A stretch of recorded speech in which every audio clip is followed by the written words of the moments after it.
Hi there, welcome back to the channel. Welcome to the fourth and final video in the restoration series of this Blaupunkt Sultan. This one suffered a bit from the recent very wet weather we've had here. Humidity levels have been up there, way up there, and I had some serious problems doing my Tipton process on this, which was layers and layers and layers of varnish, sanding it all down, getting it all smooth. The difference is I did a matte finish, but the drying between layers took a hell of a long time. So that's my version of suffering from global warming. Other than that, I had the electronics to complete, which I also go into in this video. And at the end, I give a full demonstration of this thing in operation.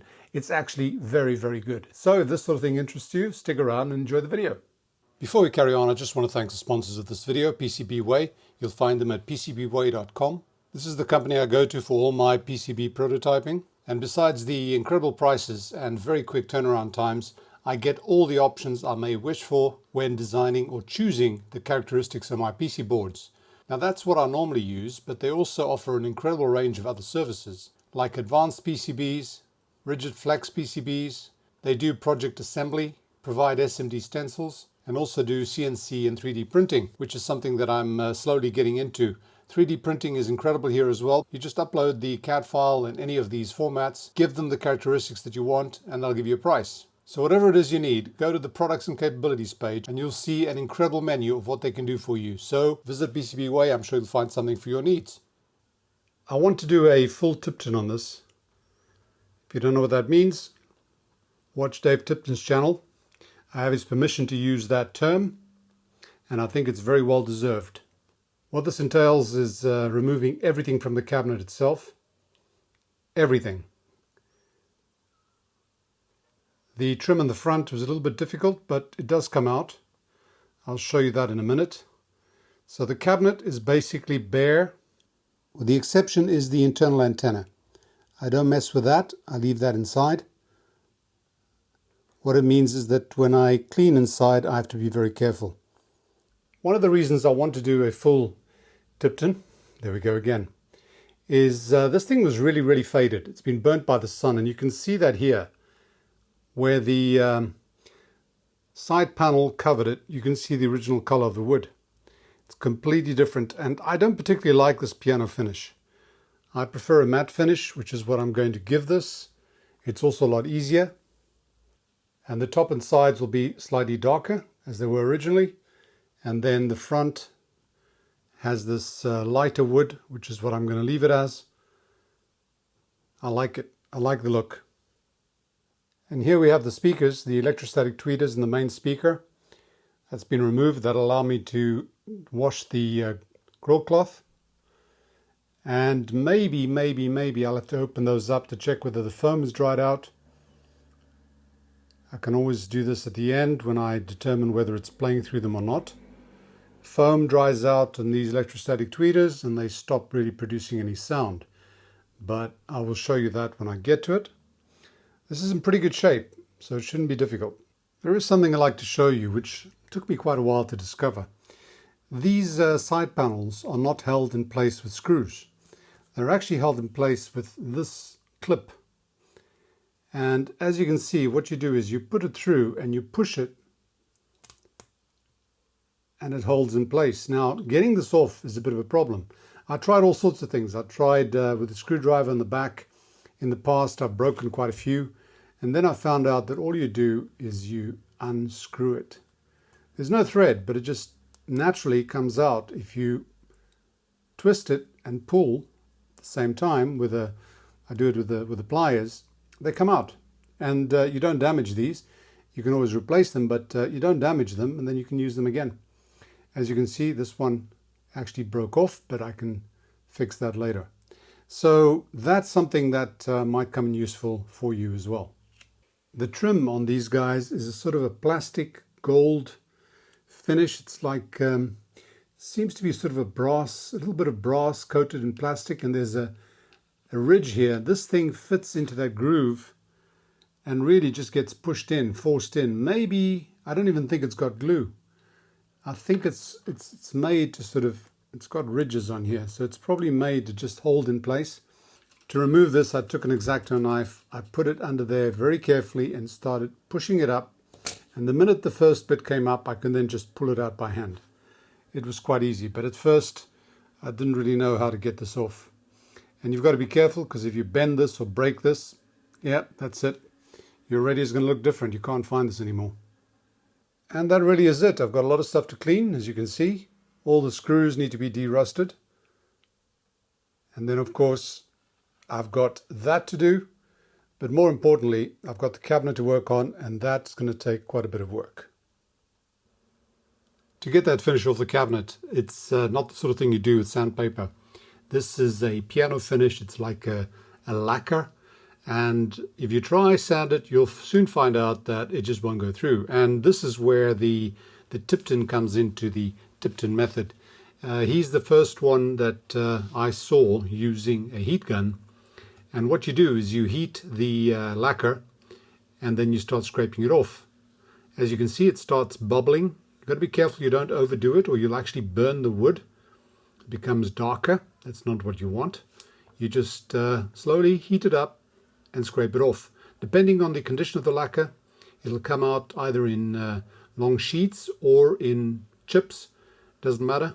The important thing is to get it all out. Do it carefully. Don't put too much pressure on there. You don't want to damage the wood, because that really would suck. So that's one side done, and 3 more sides to do. Shouldn't be too difficult. The difficult part is the cleanup. Got to be done. And here it is after first sanding with 120 grit sandpaper. You've got to be very careful that you don't go through the veneer. You can see 2 marks there. Those were little dings that needed a bit of wood paste. Now put that in, sanded it down as well. Then we've got the front end, the 2 sections there that need some attention. This one on the right hand corner has actually broken. You can see that. And all I did is removed it, put some wood glue on there and just put it down. It was very simple. On the left hand side, it's a little bit worse. It looks like it got dinged. Looks like something hit it or it fell. And so that required a little bit more attention, and I put a clamp in there just to make sure that it dries properly. And we are on our way. And finally, I've got the cabinet to where I am satisfied. This was no easy feat, because we had some incredibly humid days here. What this cabinet received was probably about 6 or 7 coats of clear varnish. Pretty thick stuff, so that I could then sand it down flat. And the sanding started at higher grit and went down all the way to, I think it was 800 grit wet and dry paper. And then got that smoothed and then gave it another spray of transparent matte lacquer, just to give it that matte look that I wanted. And that's exactly the way I wanted it. There's a few things there that are probably not perfect. There's a bit of a mark where that chip had been filled in. But other than that, I'm very happy with this. And I am happy especially that it's over, because not easy at all. And now I'm going to adorn it, put all the things back on, and we'll see what it looks like at the end. I also 3D printed some new feet for this thing, because the ones that were there, 2 of them were fine, 1 of them was cracked and the other one was lost. So this thing was hobbling. I 3D printed these guys. I actually made the latest version with a screw thread on here. These are the first attempt. So now it's standing on its own 4 feet again, and time for all the little adornments to make this thing look a lot better. Well, a lot has happened here that I didn't show you, but it really wasn't that interesting. Believe me. I checked the radio circuits. I changed the capacitors that needed changing there. There were only a few capacitors, very few, and they're all on the top, so it wasn't an issue. And the radio was working anyway, so I didn't feel that I needed to bore you with all that. What I have also done, obviously, is I've cleaned everything up. The knobs needed some work, but that was just a bit of soapy water with a toothbrush. They came out beautifully. Same applies to these guys over here. These guys were cleaned in the radio. These 2 that had slipped out, I put back in and used a little bit of hobby glue. It means that it's not absolutely fixed. If you ever need to take them out again, you can. Not that I believe you'd ever need to, but they also cleaned up. And one thing I noticed is that this plastic has got a sort of a grainy finish to it. This is not dirt. This is the way it's supposed to be. There is a grain to it, almost like a marbly finish. and I believe that was on purpose. So that was all renewed, and the same applies to these guys over here. The tone pots were cleaned again, so was the volume pot. These things always need to be repeated because they do accumulate dirt, and then the dirt sort of, when the cleaner dries out, some of the dirt stays in there, so you've got to do it again, make sure you rinse it all out. The faceplate, nothing special to report here, all cleaned up. The front gets cleaned up very thoroughly, the back very gently, so you don't mess up any of the labeling. This one is actually quite tight in there. This is not like the old ones that just washed off, but I don't take any chances. I decided just to play it safe. If you recall, this thing was held in place by a zip tie. What they normally use here is an elastic. This one is a little bit bigger than it should have been. I should have got smaller ones, but I couldn't find them. So this is held in place by elastic. Nothing was broken. I believe it was just the elastic that just broke apart with age. So we've got a new one in place. So the next thing to do here is an alignment. And I think we may need to do more RF alignment than IF alignment. I'm going to check both anyway. The reason I say the RF alignment may be necessary... Oh, this is not a disease. This is from the work I've been doing on the cabinet. I forgot to put gloves on again. Anyway, it'll come off.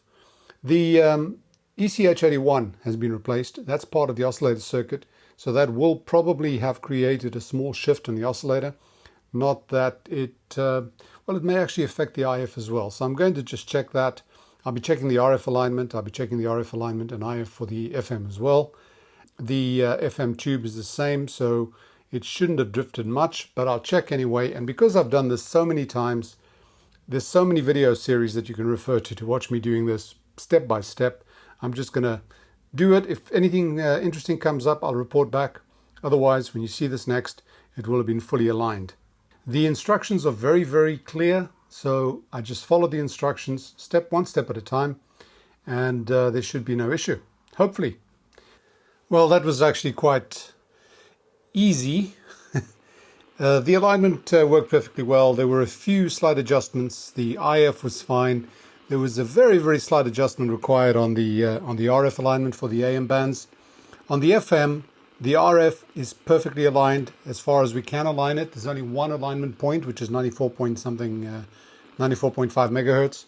So it doesn't really give us much scope for alignment, but the actual IF, I managed to improve it dramatically with one of the coils.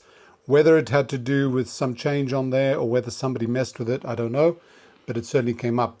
One thing I did notice, I actually did an alignment of the shortwave and then realized that it was wrong. And that is, this thing has got, if you look at this band over here, it says loewe. That means band spread. So what you can do, like now, I'm going to tune in to an AM, to a shortwave station. Right, now I can fine tune it by using the FM tuning. So this thing is great. Let's try another one. If I can't quite get it, I get it close, and then I can perfectly align it with the FM tuning. This thing is obviously connected to some kind of inductor there that acts as a band spread, fine tuning for the oscillator circuit. And it works very, very well. See, I'm not changing the actual AM tuning, it's still over there, but just by moving the band spread, and you can see it moving down here. When you're looking at band spread, it tells you to look at this over here. It says loewe, and it's got 0 to 100 on this side, 0 to 100 on that side. So I am fine tuning through that band over there. Now what happens if you RF align it with this thing over here? If you RF align there, it'll be wrong. What you've got to do is put this back at 0, right in the center there, and then you do the RF alignment on the shortwave, because it will change.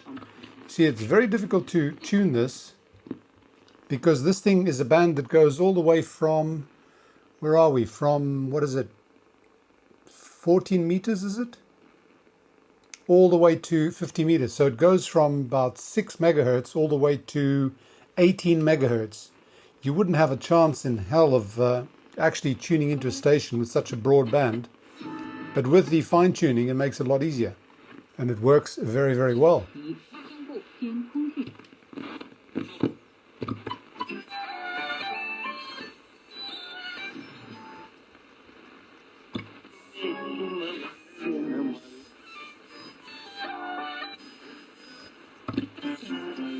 When you've got a band that's got a lot of stations right next to each other, this really does make a difference. Okay, I'll be quite honest with you, I hadn't even noticed that. And I should have if I'd looked more carefully at the schematic. But this thing was actually going so well that a lot of the little steps that I normally take, I didn't need to go into those. If I'd had an issue, if I had to do troubleshooting, obviously that would force me to look at the schematic a lot closer. But as it is, it all worked well. And our FM is working very well. And this one actually goes to 104 megahertz. A little bit beyond actually. This is my usual station, 101.6.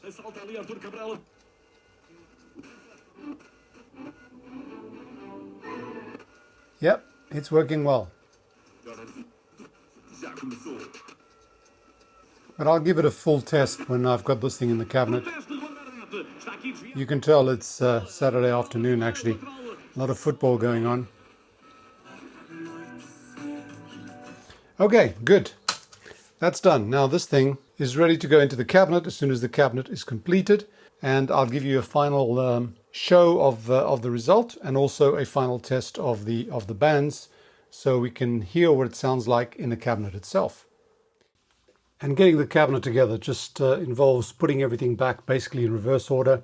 All the trimmings, the actual logo in the front, that actually just fits in on the 3 holes that you see there. And then on the sides, before putting in the side cover, you've got to put in those 2 screws that are going to hold the electrostatic tweeter. And because that screw just rotates if you do not glue it in place, I decided to put a bit of glue in there, which turned out to be a mistake because the glue actually went onto the tip. And later on, I had a pretty tough time trying to get the nut in there. But this is the way I did it when I was putting it together. And then, of course, the side panels go on.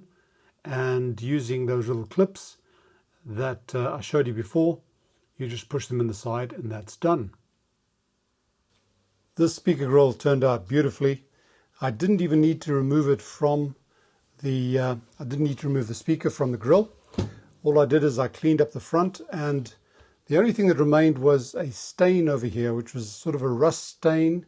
That does not wash off, and what I found is that you can actually paint over that.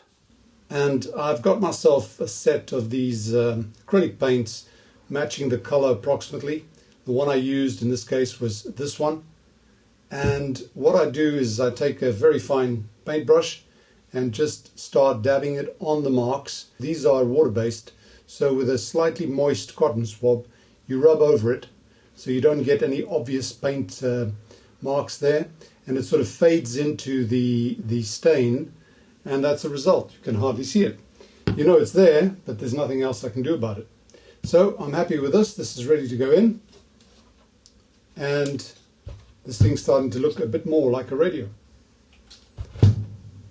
There's still one pair of components that need testing, and those are the electrostatic tweeters, and I want to know if they're working before I put them back in the cabinet. Now, how do I do that? Well, normally if you just put the normal speaker system completely together and working, you'll have difficulty hearing what's going on there. So what I've done is this. I have the normal speaker connection still active going to my external speaker, my workshop speaker. And this one has the ability to either connect to speaker or to a dummy load, so I can either hear it or not hear it at all. I'll leave it on speaker for now. And then I've connected these 2 croc leads to the output to the electrostatic tweeters.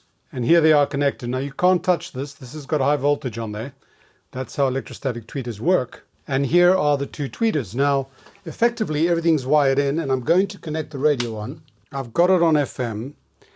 I'll probably hear music, so I'll have to take it off pretty quickly. But what I'm going to do is let it play, and then I'm going to turn the main speaker to dummy load. Okay. Can you hear that? Yep, we can hear it. Just trying to find some speech. Putting the microphone nearby, you can hear it.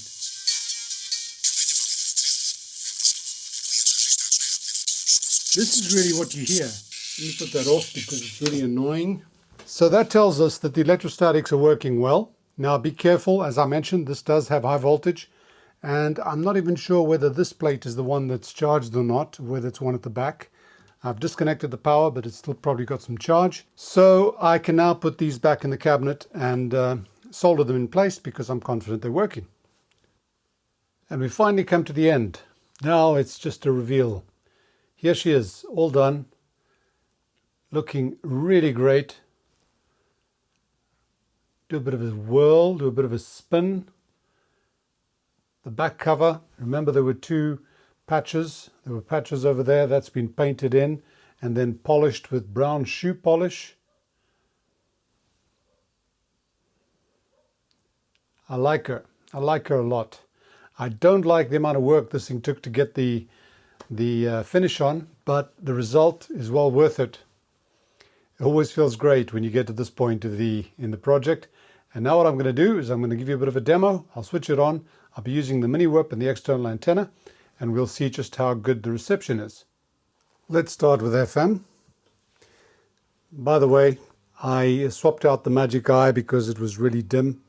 It's now nice and bright again. Vai tentar Pepe ganhar adversário Cassiano, encosta Cassiano, Pepe vai até a linha de cabeceira, ainda ganha a bola Cassiano, a bola pareceu-me que já ultrapassou a linha de cabeceira.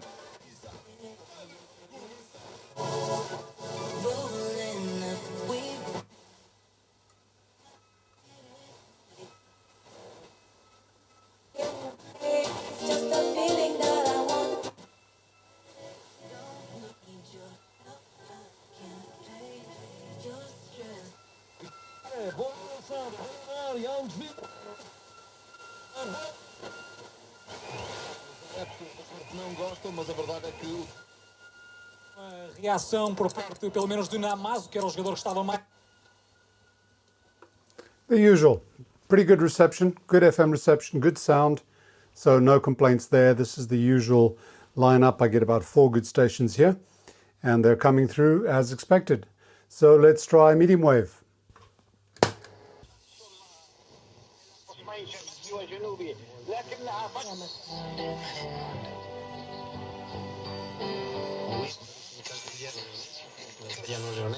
La inmensa mayoría portugués, que son de portugués, son de origen aragón.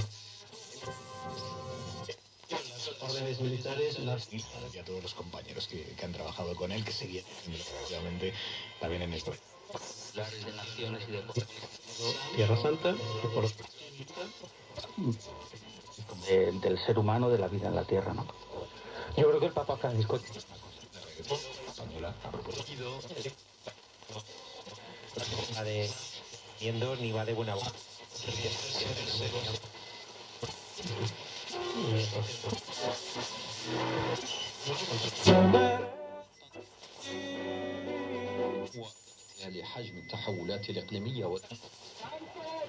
So the usual mix of Canary Islands and North Africa. As you notice, there's one station from the Canary Islands that comes through in quite a few places. That's normal. They've got various transmitters. Because I'm across the sea, I basically get all the transmissions from all the islands. Let's try long wave.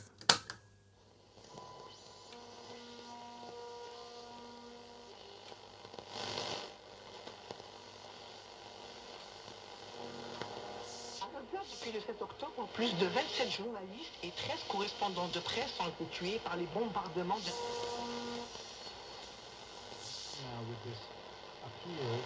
This is BBC Radio 4, 198 kilohertz, spot on there.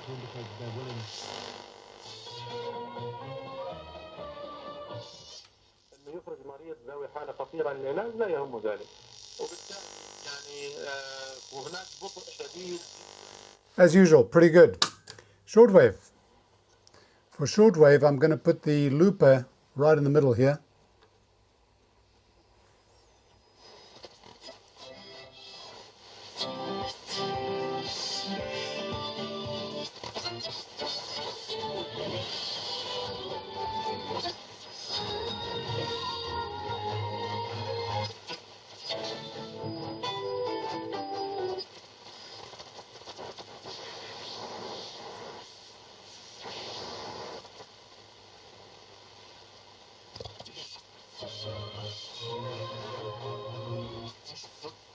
meccanismo es generale asociado con respecto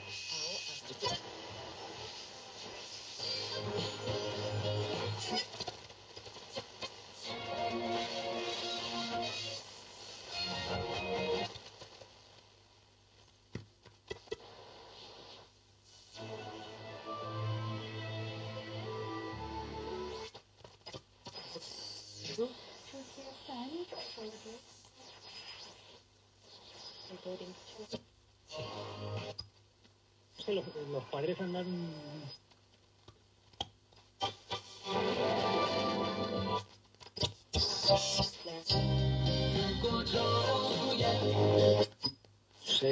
Además, en este tipo de enseñanza...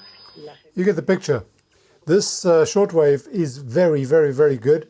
And this looper, this band spread, which is when you use the FM tuning, rather the knob for the FM tuning, to do a fine tuning on the band spread, it works very, very well. Very well.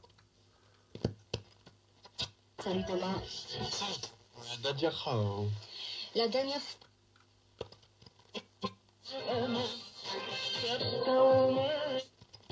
Sí. No sé si les cuesta mucho o se les da...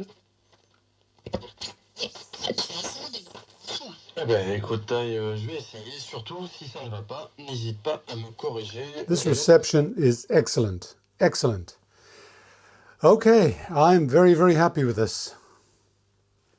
And I'm also happy that we got to the end of this because the paint drying issue that I had on here was just a bloody nightmare. Other than that, it was pretty straightforward. A few burnt tubes, a few components, not that many that needed replacing. So the body was really the main issue. And I'm glad that I got rid of all that glossy, cheap-looking burnt effect. And I've got my, my matte finish, which is what I wanted. And other than all the delays, I really enjoyed the project. And I hope you've enjoyed it too. And if you have, click like, share, subscribe, and all that jazz. And if you want to support the channel directly, you can do so on Patreon and PayPal. Once again, thanks for watching. Bye for now and stay safe.